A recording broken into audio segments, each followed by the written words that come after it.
الله الرحمن الرحيم. الحمد لله رب العالمين، والصلاة والسلام على سيد الأنبياء والمرسلين وخاتم النبيين سيدنا محمد وآله وصحبه أجمعين، ومن تبعهم بإحسان ودعا بدعوتهم إلى يوم الدين. أما بعد،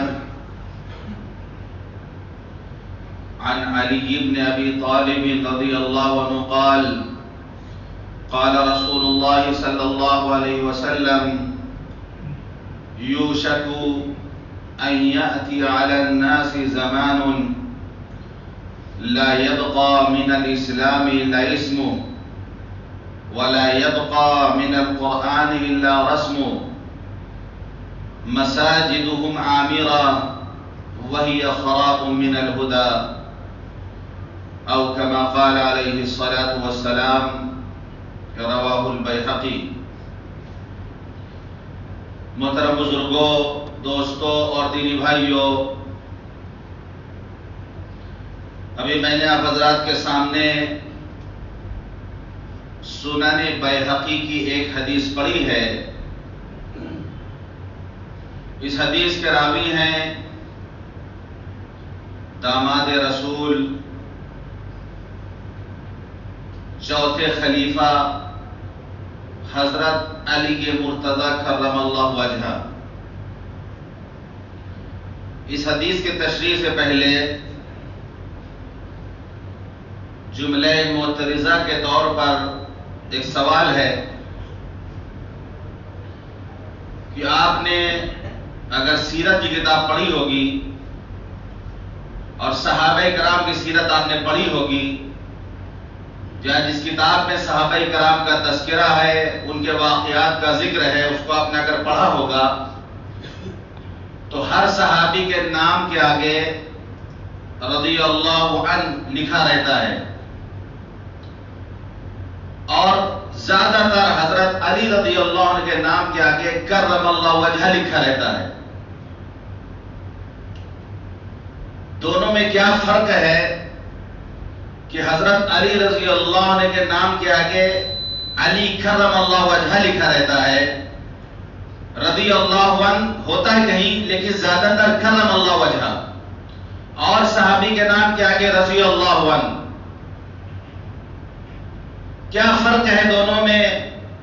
اور حضرت علی رضی اللہ عنہ کے ساتھ یہ لفظ خاص کیوں ہے اور کسی صحابی کے نام کے آگے کرم اللہ وجہ نہیں لگتا ہے؟ کوئی بتا سکتا ہے یہ؟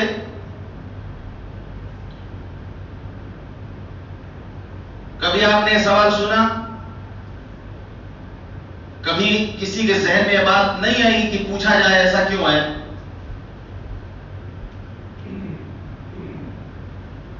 کیونکہ ہمارے ہاں تحقیق کا جذبہ ختم ہوتا جا رہا. تحقیق کرنی چاہیے، معلوم کرنا چاہیے، پوچھنا چاہیے. تو حضرت علی رضی اللہ عنہ کے نام کے آگے کرم اللہ وجہ لکھا جاتا ہے. اصل میں ایک فرقہ پیدا ہوا تھا جس کا نام تھا خوارج. حضور پاک صلی اللہ علیہ وسلم نے حضرت علی رضی اللہ عنہ سے فرمایا تھا کہ مجھے تم عیسیٰ ابن مریم کے مشابہ لگتے ہو، کہ جیسا عیسیٰ ابن مریم کو کے بارے میں لوگوں کے دو گروہ ہو گئے. ایک یہود کا گروہ جس نے ان کی والدہ حضرت مریم پہ بہتان لگایا اور حضرت عیسیٰ علیہ السلام کو سولی پر چڑھانے کی کوشش کی، ان کی ناقدری کی، یہاں تک کہ ان کو سولی پر چڑھانے کی کوشش کی. اور ایک دوسرا گروہ عیسائیوں کا جنہوں نے ان کو اتنا بڑھایا کہ خدا بنا لیا ان کو. تو آپ نے فرمایا حضرت علی سے کہ مجھے تم عیسیٰ ابن مریم کے مشابہ لگتے ہو. تمہارے بارے میں بھی دو قسم کے لوگ ہوں گے. ایک جماعت ہوگی جو بغض اور نفرت رویہ اختیار کرے گی. اور ایسی ہی ہوا کہ خوارج پیدا ہوئے جو حضرت علی رضی اللہ عنہ کو پر لعن کرتے تھے، جہنمی گردانتے تھے اور آپ کے قتل کے در پہ رہتے تھے.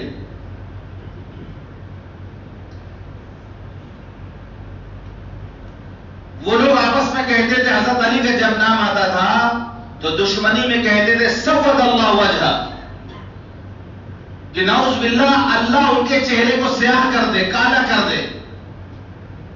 جب حضرت علی رضی اللہ عنہ کا نام لیتے خارجی تو کہتے سود اللہ وجہ. تو اہل سنت نے اس کے مقابلے میں یہ لفظ لگایا کہ کرم اللہ وجہ، کہ تمہارے کہنے سے نہیں ہوگا، ہم دعا کرتے ہیں کرم اللہ وجہ، اللہ ان کے چہرے کو باعزت بنا دے. اس لیے یہ لفظ حضرت علی رضی اللہ عنہ کے نام کے آگے لگایا جاتا ہے. پھر یہاں تک کہ ایک خارجی نے حضرت علی رضی اللہ عنہ کو شہید کیا، جس کا نام تھا عبد الرحمن بن ملجم. اس نے حضرت علی رضی اللہ عنہ کو شہید کیا اور وہ خارجی تھا اور اتنا غالی قسم کا تھا کہ وہ اپنے اس عمل کو نجات کا ذریعہ سمجھتا تھا کہ میں نے حضرت علی کو شہید کیا تو یہ عمل مجھے جنت تک پہنچائے گا.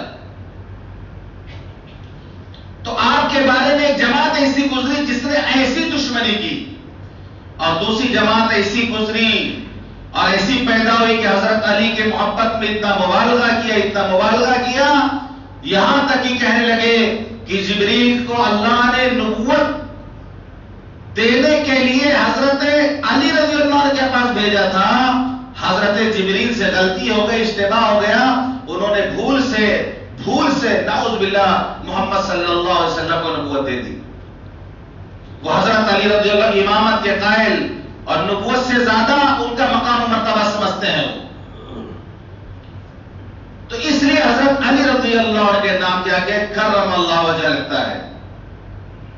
تو یہ داماد رسول ہیں اور چوتھے خلیفہ ہیں.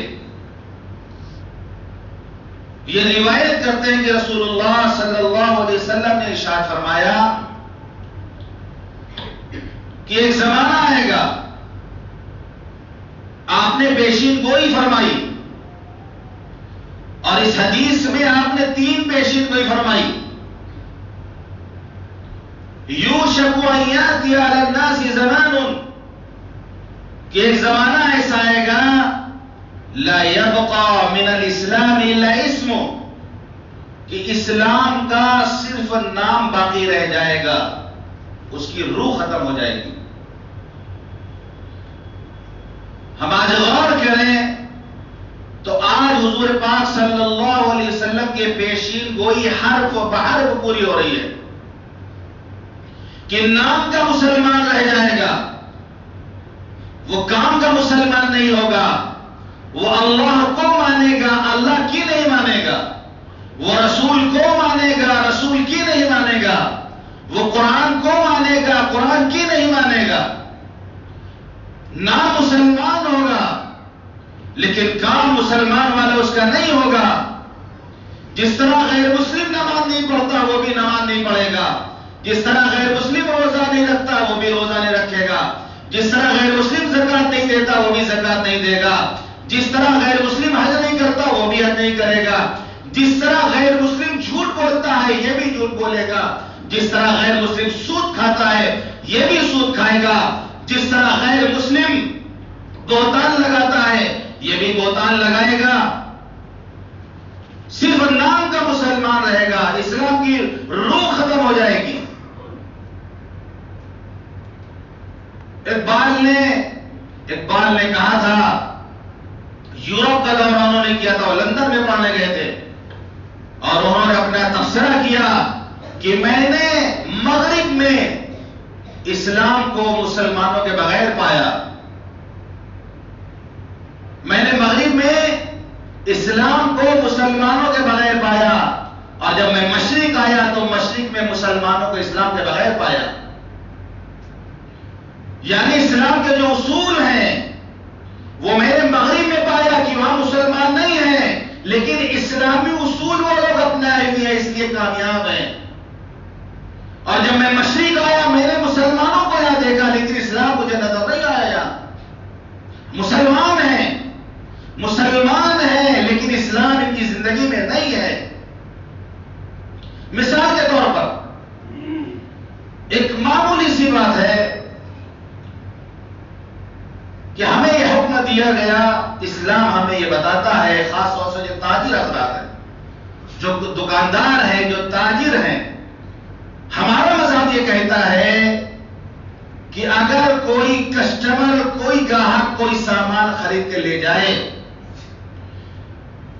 پھر بعد میں اس کو یہ احساس ہو کہ یہ چیز اچھی نہیں لگ رہی یا اس کو پسند نہیں آئی اور وہ اس کو واپس کرنا چاہے، تو ایک مسلمان کا فرض بنتا ہے کہ وہ چیز واپس لے لے۔ ایسا کرنے پر اس کو اجر ملے گا، ثواب ملے گا، یہاں تک کہ کہیں میں نے پڑھا کہ جنت میں داخلے کی بشارت تک ہے۔ بکا ہوا مال واپس لینے کی فضیلت ہے باقاعدہ، اسلام نے بتایا ہے۔ لیکن آج کتنے مسلمان دکاندار ایسے ہیں جو اس پر عمل کرتے ہیں؟ سب سے پہلے تو دکان کے باہر بورڈ لگا دیا جاتا ہے کہ بکا ہوا مال واپس نہیں ہوگا، اور ایک ذہن بن چکا ہے یہ کہ اگر کوئی کسٹمر آ کے کوئی سامان لے لیتا ہے تو پھر اس کا پیسہ گویا ہمارے پاس جمع ہو گیا، سامان چینج کر سکتا ہے لیکن پیسہ وہ نہیں پا سکتا، وہ پیسہ نہیں پا سکتا، اس کو پیسے واپس نہیں دیا جاتا، جبکہ ہمارا مذہب یہ نہیں سکھاتا ہے۔ لیکن کتنے مسلمان ہیں جو اس پر عمل کرتے ہیں؟ اس کے برخلاف بڑے عالم ہیں، عالمی شخصیت کے حامل ہیں، وہ بیان کرتے ہیں کہ میں یورپ گیا، اپنے دوست کے یہاں گیا تو دوست نے ایک مارکیٹ سے ایک سامان خریدا تھا، بعد میں اسے احساس ہوا یا اس کو پسند نہیں آیا، کسی نے کہا کہ مارکیٹ میں اس سے بہتر سامان موجود ہے، ایک مہینے اس نے اس سامان کو استعمال کر لیا تھا اور میرے ساتھ ہو گیا، مجھے بھی ساتھ لے کے گیا مارکیٹ۔ جب ہم گئے، بہت بڑی مارکیٹ ہے، ایک کاؤنٹر باقاعدہ الگ بنا ہوا ہے جہاں پر بکا ہوا مال واپس لیا جا رہا ہے، خریداری ہو رہی ہے، لوگ خرید بھی رہے، لیکن ایک الگ سے باقاعدہ کاؤنٹر ہے، 4-5 لوگ لائن میں لگے ہوئے ہیں، وہ پوچھتا ہے بھائی کیا ہے؟ یہ چیز مجھے پسند نہیں ہے، لے کر کے اس کو واپس کر دے رہا۔ دوست کی باری آئی، انہوں نے بھی کہا کہ بھائی مجھے اس سے بہتر سامان چاہیے، کوئی سوال نہیں، اس نے پیسے واپس کر دیا۔ تو عالم کہتے ہیں مجھے بہت تعجب ہوا، میں نے اس سے پوچھا کہ آپ کا نقصان نہیں ہوتا؟ بکا ہوا مال آپ اتنے آسانی سے واپس لے، وہ بھی 1 مہینہ استعمال کیا ہے اس نے، 1 مہینے سامان کو استعمال کرنے کا تو واپس کر رہا اور آپ اس کو لے رہے ہیں۔ اس نے جو جواب دیا وہ جواب سنیے، اس نے کہا ہماری مارکیٹ میں یہ قانون ہے کہ بکا ہوا مال واپس لے لیا جائے گا تاکہ گاہک کسٹمر پورے اطمینان کے ساتھ سامان خریدے، پورا اطمینان اس کو ہوگا کہ اگر بائی چانس مجھے پسند نہیں آیا تو یہ ریٹرن ہو جائے گا، واپس ہو جائے گا، خوب اطمینان سے سامان لے کے جاتا ہے۔ وہ 90% لوگ پسند کرتے ہیں، بلکہ 99% لوگ پسند کرتے ہیں، 1% ایسے ہوتے ہیں جن کو سامان پسند نہیں آتا ہے، وہ واپس کر لیتے ہیں۔ وہ واپس کرنے آتے ہیں تو ہم 99% کو دیکھتے ہیں کہ اس سے ہم نفع حاصل کر رہے ہیں، اس 1% کو ہم کیوں دیکھیں؟ لینے والے سینکڑوں ہیں، واپس کرنے والے 2-4-5 آتے ہیں بس۔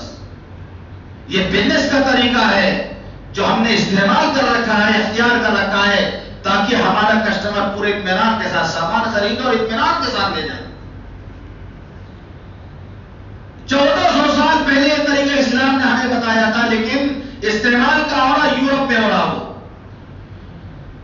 لیکن اس آدمی نے آخری بات یہ کہی، اس نے آخری بات یہ کہی، صاحب سنیے، جس کا نام بڑا ہوتا ہے تو اس کو قیمت بھی ادا کرنی پڑتی ہے۔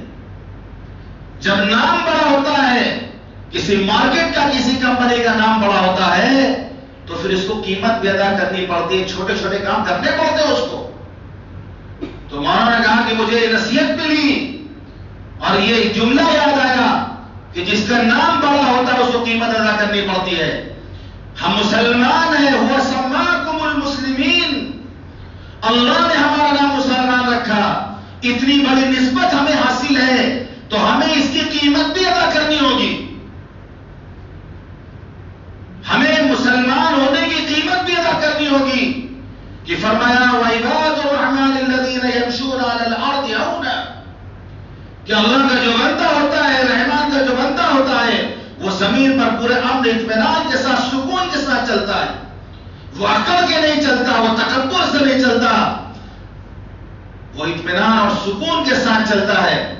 وَإِذَا خَاطَبَهُمُ الْجَاهِلُونَ قَالُوا سَلَامًا، اور جب جاہل ان سے مخاطب ہوتا ہے، جاہل ان سے مخاطب ہوتا ہے، ان کو پریشان کرنا چاہتا ہے تو سلام کر کے وہ آگے بڑھ جاتے ہیں، اس سے الجھتے نہیں، باہم دست و گریبان نہیں ہوتے، اس کی برائی کا بدلہ برائی سے نہیں دیتے، بلکہ قالوا سلاما، سلام کرتے، بھائی میرے پاس اتنا وقت نہیں ہے، میرے پاس اتنا ٹائم نہیں ہے کہ ہم تمہارے ساتھ لگیں یا تمہارے جو ہے سوال کا بلا وجہ سوال کا جواب دیں۔ سلام کر کے وہ آگے بڑھ جاتے ہیں۔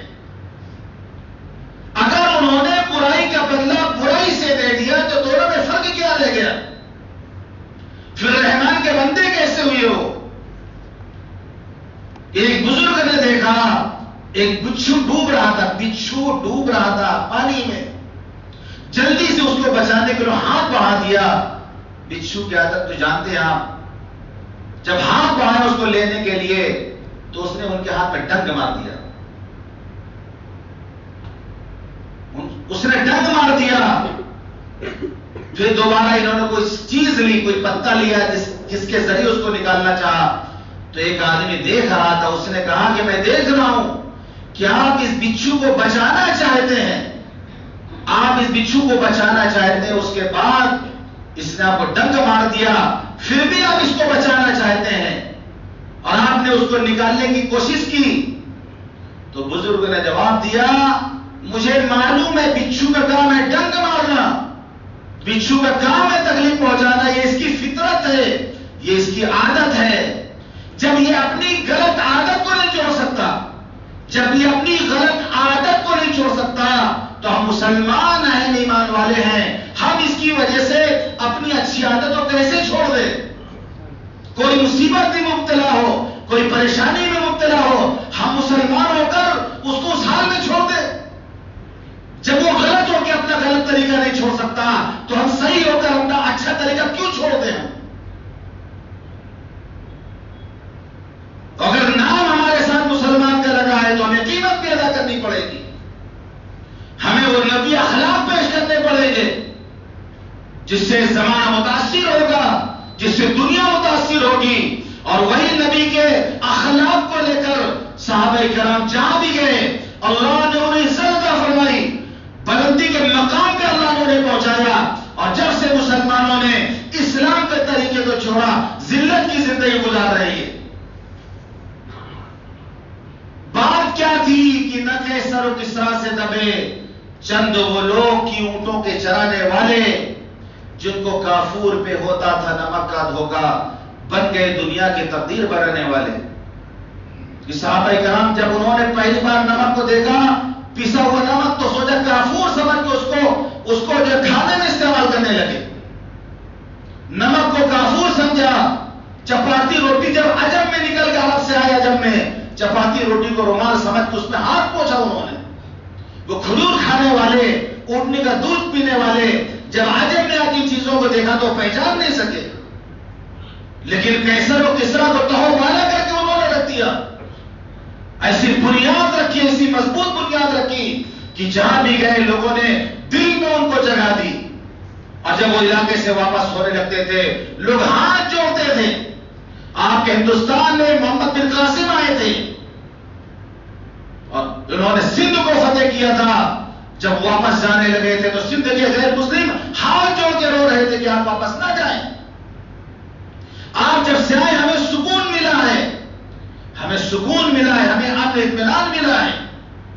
میں آپ کو بتاؤں یہ آپ کے اس ملک ہندوستان میں نبوت سے پہلے، اسلام آنے سے پہلے یہاں پر برہمن جو تھے ان کا راج تھا اور سارے انسانوں کو اپنا غلام سمجھتے تھے. جانوروں جیسا برتاؤ کے ساتھ کیا جاتا تھا اور برہمن جو چاہتے تھے وہ کرتے تھے اور سارے ہندوستانیوں کو وہ غلام بنا کے رکھے ہوئے تھے. جب اسلام آیا تو اس نے فرق مراتب کو ختم کیا کہ سارے انسان برابر ہیں، سب ایک درجے کے ہیں اور سب کو انہوں نے ایک مقام عطا کیا. لوگ متاثر ہوئے اور بے شمار لوگ اسلام میں داخل ہوئے. اخلاق دیکھ کر، اسلام کے درس مساوات کو دیکھ کر، جو ان پر صدیوں سے جو ان پر ظلم ہو رہے تھے اس سے ان کو نجات ملی. اسلام کے طفیل، اسلام کی برکت سے سب زندگی سکون سے گزارنے لگے. سب کو برابر حق ملنے لگا، چاہے وہ برہمن ہو یا شودر ہو، وہ کسی بھی کاسٹ کا ہو، سب کے ساتھ انصاف کیا جانے لگا. ایک سکون کی زندگی پیدا ہو. آج پھر اس بات کی کوشش کی جا رہی کہ پھر سے سارے انسان ہمارے غلام بن جائیں، ہمارے غلام بن جائیں اور ہمارے دست نگر بن کے رہیں. ہم جس طرح چاہیں ان کے ساتھ سلوک کریں، جانوروں جیسا ان کے ساتھ ہم سلوک کریں. وہی دور پھر واپس لانا چاہتے ہیں لوگ. جس دور سے اسلام نے ان کو نکالا تھا، یہ اسلام کا احسان عظیم ہے اس ملک پر اور اعتراف کیا ہے برادران وطن نے.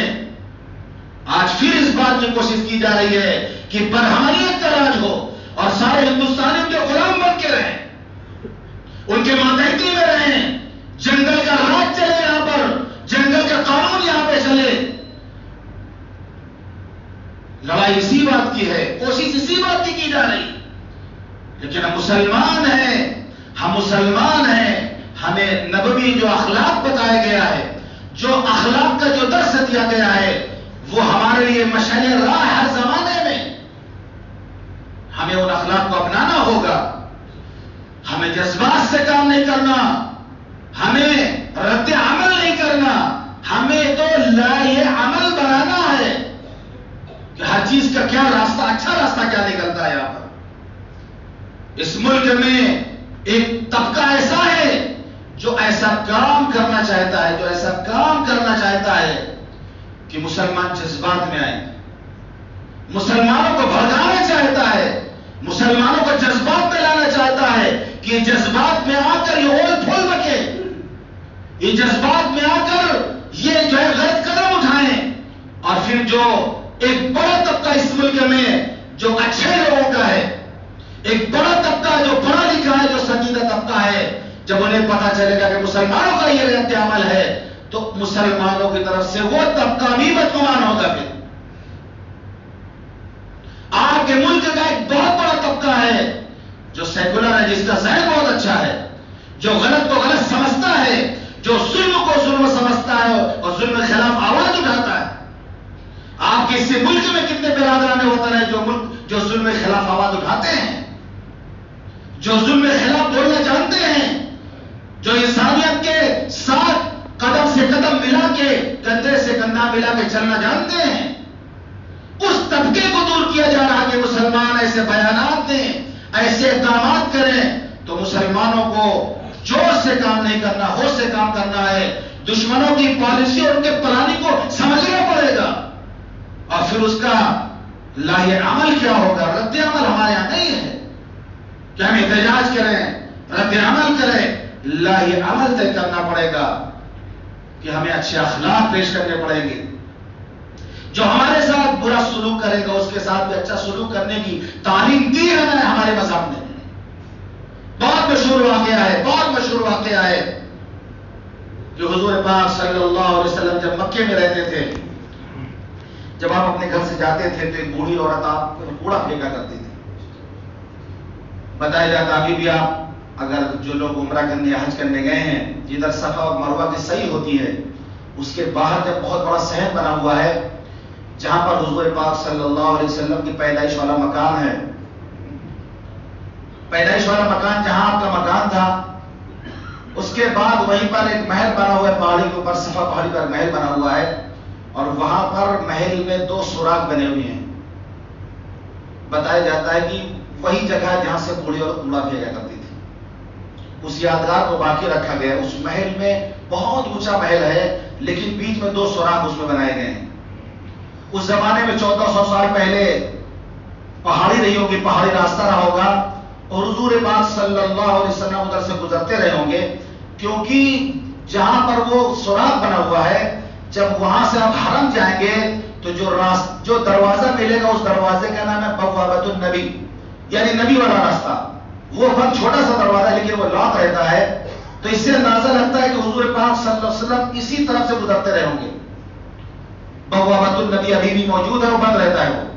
وہ سامنے اونچائی پر 2 جو ہے بہت اونچائی میں بنا ہے، لیکن اس زمانے میں 1400 سال پہلے پہاڑی رہی ہوگی، اب تو کاٹ کے میدان کر دیا گیا ہے، پہاڑی رہی ہوگی، پہاڑی سے اترنا پڑتا رہا ہوگا، تو وہاں سے وہ کوڑا پھینکا کرتی تھی۔ بہت مشہور واقعہ ہے، بچپن سے ہم لوگ سنتے ہیں، پڑھتے ہیں اس چیز کو کہ بوڑھی عورت روزانہ پر کوڑا کچرا پھینکا کرتی تھی۔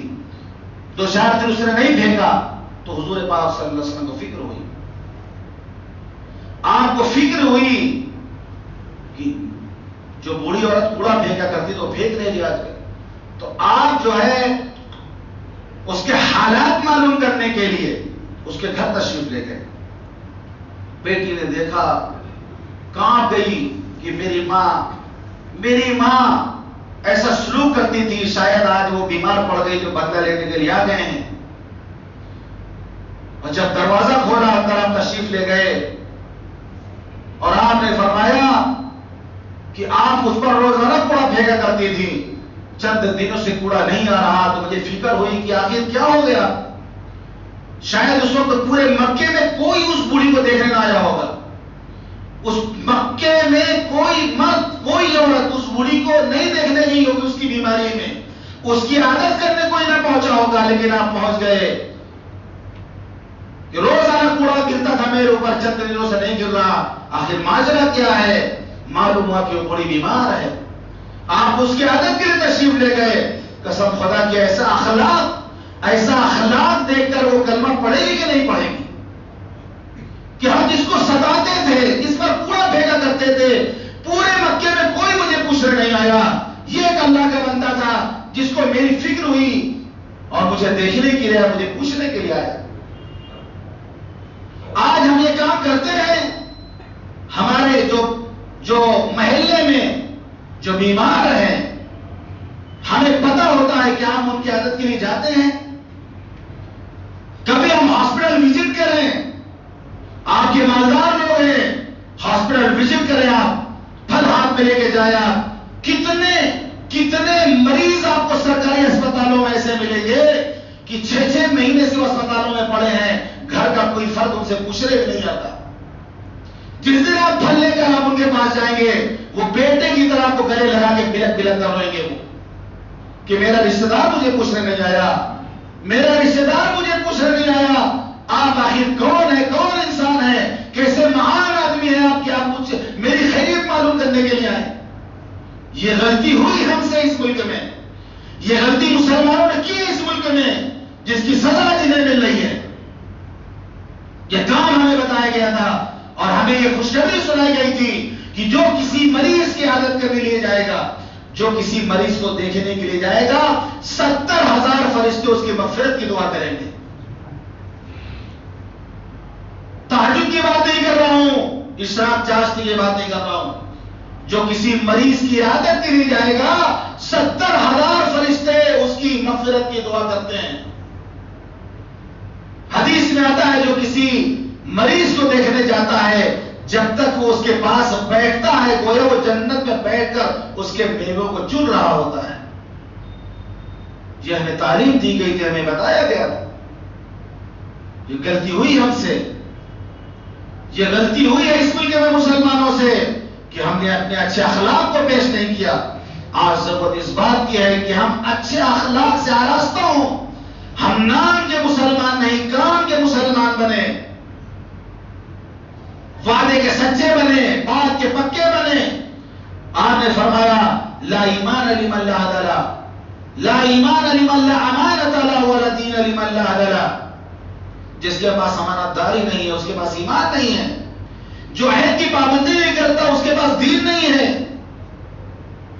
ہم وعدہ کر کے وعدہ خلافی کرنے میں سب سے آگے، ہم جھوٹ بولنے میں سب سے آگے، ہم خیانت کرنے میں سب سے آگے، ملاوٹ کرنے میں سب سے آگے، ہر لائن میں ہم بدنام ہیں. آج ایک مسلمان کے لیے زیب نہیں دیتا ہے. اللہ نے اگر اس کو مسلمان بنایا ہے تو اس نسبت کی اس کو لاج رکھنی پڑے گی، ورنہ اگر آپ اس نسبت کی لاج نہیں رکھیں گے تو پکڑ تو آئے گی، پکڑ تو آئے گی. وَلِلَّهِ جُنُودُ السَّمَاوَاتِ وَالْأَرْضِ. زمین و آسمان میں اللہ کے لشکر ہیں. اللہ جسے چاہے گا مسلط کر دے گا. کہ آپ کے پاس دو نوکر ہیں، دو کام کرنے والے ہیں. ایک کو آپ نے کام کے لیے بھیجا وہ نہیں گیا، دوبارہ کہا فلاں کام کر دو نہیں گیا، تیسری مرتبہ آپ نے کہا یہ کام کرو نہیں گیا. آپ بتائیں گے آپ اس کو ماریں گے، سزا دیں گے، یا کم از کم نوکری سے اس کو برخاست کر دیں گے، اس کی تنخواہ کاٹ لیں گے کیونکہ آپ کی بات نہیں مانتا ہو. لیکن جس نوکر سے آپ نے کہا ہی نہیں اس کو آپ کو سزا نہیں دیں گے کیونکہ آپ نے اس کو کہا ہی نہیں. اسلام کے جو احکامات ہیں اس کے مسلمان مکلف ہیں. جب مسلمان مکلف ہے، مسلمانوں سے کہا جائے گا عمل نہیں کریں گے تو اللہ کی پکڑ آئے گی. غیر مسلم کو اللہ نہیں پکڑے گا کیونکہ ان کو تو کہا ہی نہیں گیا. ابھی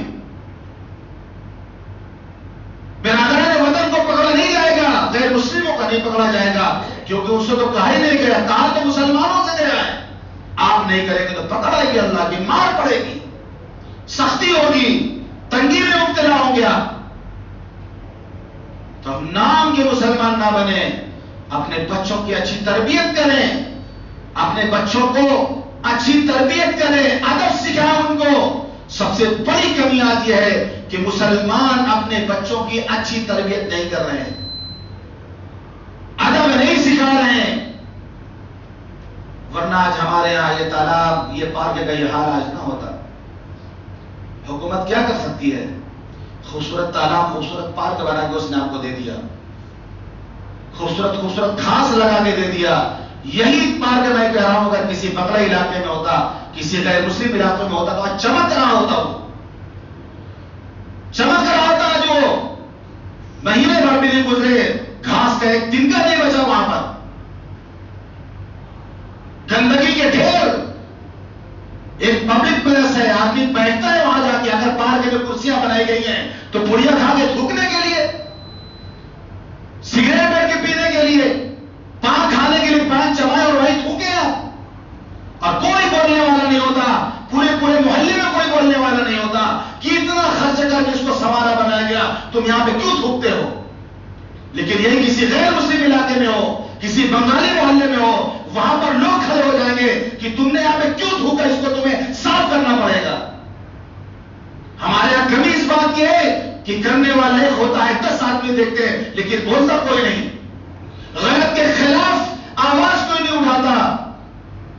بس آنکھ سے دیکھتے ہیں کون ہمارے گھر میں تھوکا ہے، اس نے تالاب میں تو تھوکا ہے، پارک میں تو تھوکا ہے، ہمارے گھر میں تھوڑی تھوکنے آیا ہے. جس دن ہمارے کمرے میں آ کے تھوکے گا تو ہم لڑائی کریں گے. ادب سکھائیں آپ، ادب بچوں کو سکھائیں، تربیت کریں آپ. بہت کیک کاٹ چکے آپ، بہت برتھڈے منا چکے آپ. کتنا برتھڈے مناؤ گے، کتنا برتھڈے مناؤ گے؟ بہت ہو چکا. بچوں کو اچھی تعلیم دیجیے، ادب سکھائیے تاکہ اچھے مسلمان بنے. یہ نئی نسل امانت ہمارے پاس. ہر والدین سے پوچھا جائے گا کل قیامت کے دن، خدا کے واسطے اپنی نئی نسل کو برباد ہونے سے بچا لیجیے. ان کو ایسا مسلمان بنائیے کہ ان کے اندر اسلامی تعلیمات ہو، ان کے اندر نبوی اخلاق ہو، ان کے اندر اسلامی شریعت ہو. نام کے مسلمان نہ ہو تو آپ نے فرمایا کہ مسلمان نام کا رہ جائے گا. وقت ہو گیا ہے، پھر انشاءاللہ اس پر بات ہوگی. اللہ تعالی ہم سب کو کہنے اور سننے سے عمل کرنے کو توفیق عطا فرمائے. وآخر دعوانا الحمدللہ رب العالمین.